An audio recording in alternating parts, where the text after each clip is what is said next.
కాలంలోనే మహాభారతంలో ద్రౌపది ఎత్తుకొని పోయి రేపు చేశారు అని చెప్తారా? అది ఎంత పెద్ద తప్పు అది. మరి సిగ్గు లేదు జనాలకి. నేను ఒకటే అడుగుతున్నాను, అదేదో పుచ్చకాయ ముందు పెట్టుకుని దాని ముందు దేవుణ్ణి పెట్టుకుని ఎక్స్ప్లెయిన్ చేసి ఆడవాళ్ళది ఇది అది అని చూపించినప్పుడు, సరే మీ తల్లిని ముందు పెట్టుకుని చూపించావా నువ్వు?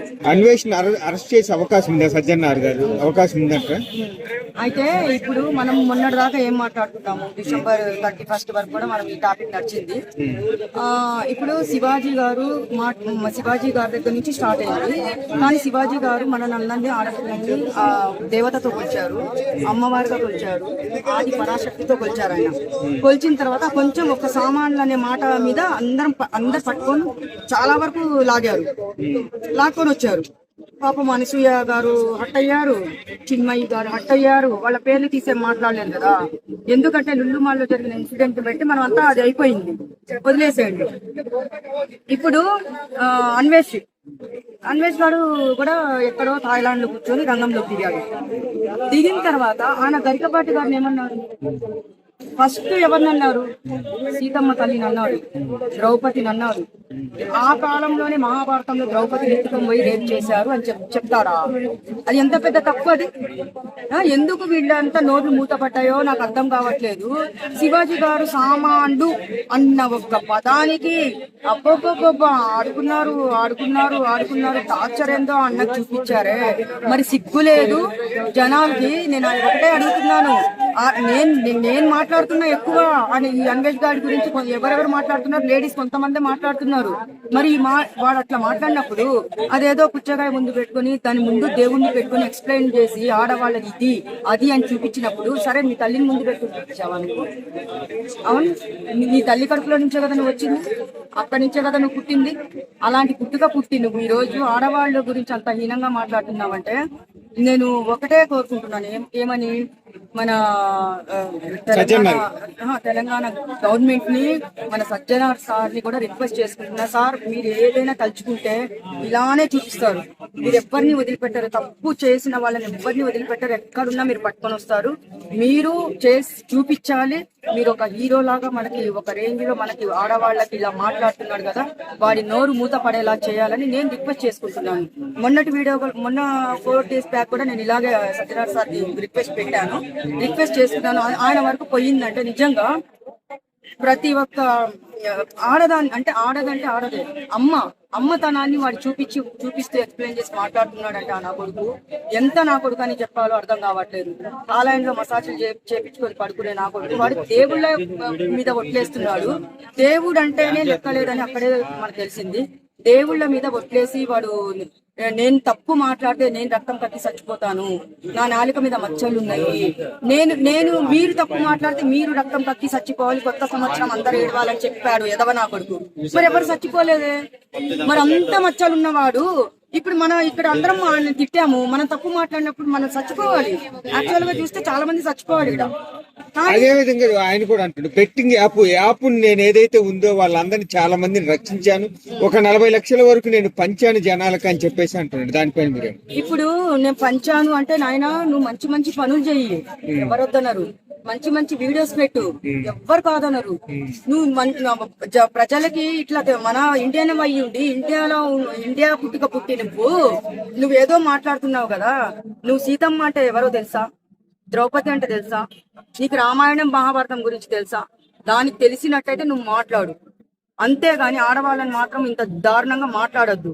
కొంతమంది ఏంటంటే పోరంబోకు నా కొడుకులే మనకెందుకులే అని చెప్పి తుడుచుకొని పోతున్నారు. వాళ్ళ ఇంట్లో ఆడవాళ్ళు లేరా? వాళ్ళ తల్లి పుట్టలేదా? అక్క చెల్లెలు లేరా? మన అక్క చెల్లెలకే చెప్తున్నారని వాళ్ళు బయటకు వచ్చి మాట్లాడొచ్చు కదా.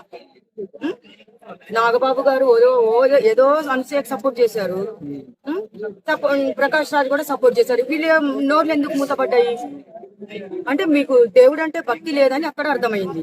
అంటే వాడు మాట్లాడిన ఆడవాళ్ళ గురించి అసభ్యకరంగా మాట్లాడితే వాళ్ళు ఒప్పుకున్నట్టు. అంటే మేము కూడా ఇలాగే బరి తెగించి మా పిల్లలు మా కూతుర్లు ఇలాగే బరి తెగించి తిరుగుతున్నారు కాబట్టి వాడు కరెక్ట్ గా మాట్లాడాలని చెప్పేసి వాళ్ళు ఒప్పుకుంటున్నారు. నాకు తెలిసి ఇదే నేను క్వశ్చన్ వేస్తున్నా, ఒక క్వశ్చన్ మీరు సమాధానం చెప్పాలి ఇప్పుడు. అంతే కదా, ఒప్పుకున్నట్టే కదా. మరి దేవతలను అన్నప్పుడు మీరు నోట్లు ఎందుకు మూతపడ్డాయి? మీ ఇంట్లో మీ అమ్మని దేవతలాగానే అమ్మవారిలాగానే పూజిస్తున్నారు కదా. మరి అలాంటప్పుడు వాడు అంత మాటలు అన్నప్పుడు మీకు బుద్ధి లేదా?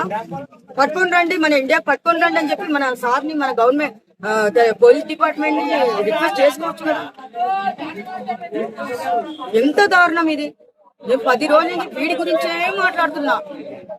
అన్నది అయిపోయింది, అన్న గురించి అన్ని మాట్లాడినారు. అనసూయకు సిగ్గు లేదు. ఏమమ్మా నువ్వు నోరు ఇప్పచ్చు కదా. నీ డ్రెస్సుల గురించి అన్నాడు, అది అన్నారని భుజాలు తడుపుకున్నావు. గుమ్మడికాయ దొంగలు అంటే మీరిద్దరు భుజాలు తడుపుకుని మాట్లాడారు. మరి మన అమ్మ సీతమ్మ తల్లిని, ద్రౌపదిని అన్నప్పుడు మీ నోర్లు ఎందుకు మూతపడ్డాయి అని అడుగుతున్నా. దీని గురించి అడుగుతున్నా, మాట్లాడండి. మనం వెళ్తామయ్యా, శివుడు టెంపుల్ కి వెళ్తాము, శివుడిని అనేస్తాడు రేపు పొద్దున. వాడు ఎల్లమ్మ టెంపుల్ కి వెళ్తాము, ఆ తల్లిని అనేస్తాడు అందరినీ. ఇప్పుడు హనుమాన్ అన్నాడు ఆరెంజ్ కలర్ పట్టాలని చెప్పి బత్తాయి చూపిస్తున్నాడంట. ఏం చూపిస్తాడు? ఫ్రూట్స్ ముందు పెట్టుకొని. నా కొడుకు వాడు రాలేరా? నేను ఒకటే రిక్వెస్ట్ చేస్తున్నానయ్యా, మాట్లాడండి. ఇది మొత్తము ఎగతాళిగా చాలా మంది జోక్ గా తీసుకుంటున్నారు.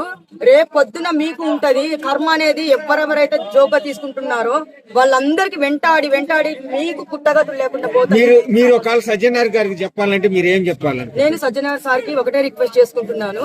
ఎందుకంటే ఆ సార్ పవర్ ఏంటో, ఆయన ఏందో మన అందరికీ తెలుసు. ఎక్కడున్నా గానీ వదిలిపెట్టే ప్రసక్తే ఉండదు. ఏ మూలన దాక్కున్నా గానీ ఆ సార్ వెతికి పట్టుకొని రాగలే సత్తా తమ్ము మన తెలంగాణ పోలీస్ డిపార్ట్మెంట్ ఉంది. సజ్జనార్ సార్ మాత్రము దేంట్లో తక్కువ కాదు, తగ్గేదే లేదనే లాగా ఆయన చేసే చూపిస్తాడు. అందుకని నేను సార్కి రిక్వెస్ట్ చేసుకుంటున్నాను. నమస్తే సార్, నా పేరు షర్మిల. చాలా దారుణంగా మాట్లాడుతున్నాడు. ఒక ఆడపిల్లగా కాదు, చాలా మంది దీని గురించి మాట్లాడడం లేదు. మనం అందరం ఒక తల్లిని అంటున్నాడు. మన రామాయణం మహాభారతంలో ఉన్న మహాతల్లిని అంటున్నాడు. వాడిని థాయిలాండ్ నుంచి మన తెలంగాణకు పట్టుకొని వచ్చి మన ఇండియన్స్ ఏంటో, మన ఇండియా ఆడపిల్లలు ఏంటో వాడికి చూపించాలి. అంటే వాడు ఒక మాట అన్నాడు. ఎందుకు సార్ని నేను రిక్వెస్ట్ చేసుకుంటున్నానంటే ఒకటే కారణం దీనికి కూడా. వాడి పెళ్ళై కూతురు పుడితే ఇండియాకి వస్తే రేప్ చేసి చంపుతారంట ఇండియన్స్. అంటే మీరందరూ ఒప్పుకున్నట్టే ఇండియన్ వాళ్ళు రేపిస్టులు అని. నోర్లు లేవట్లేదా మీకు? ఆ డైలాగ్ కి మీరు మాట రావట్లేదా? దానికి కోపం వస్తుంది నాకు. మన ఇండియన్ వాళ్ళు రేపిస్టులు అని అన్నాడు. ఇంకోటి అన్నాడు, ఆడపిల్లలనే కాదు మూగ జీవాల్ని కూడా రేప్ చేస్తారు ఇండియన్స్ అన్నాడు. దానికేం మాట్లాడతారు? ఇప్పండి నోర్లు. మీరు వీడియోలు తీసుకొని పెట్టుకోవడం కాదు, ఏదో మీకు లైకులు వస్తాయి, అన్ని సబ్స్క్రైబర్ పెరుగుతాయని కాదు. మీకు కావాల్సింది ఏంటి? ముందు వాడిని పట్టుకొని రమ్మని చెప్పి అందరు రిక్వెస్ట్ చేసి మాట్లాడండి, అంతే.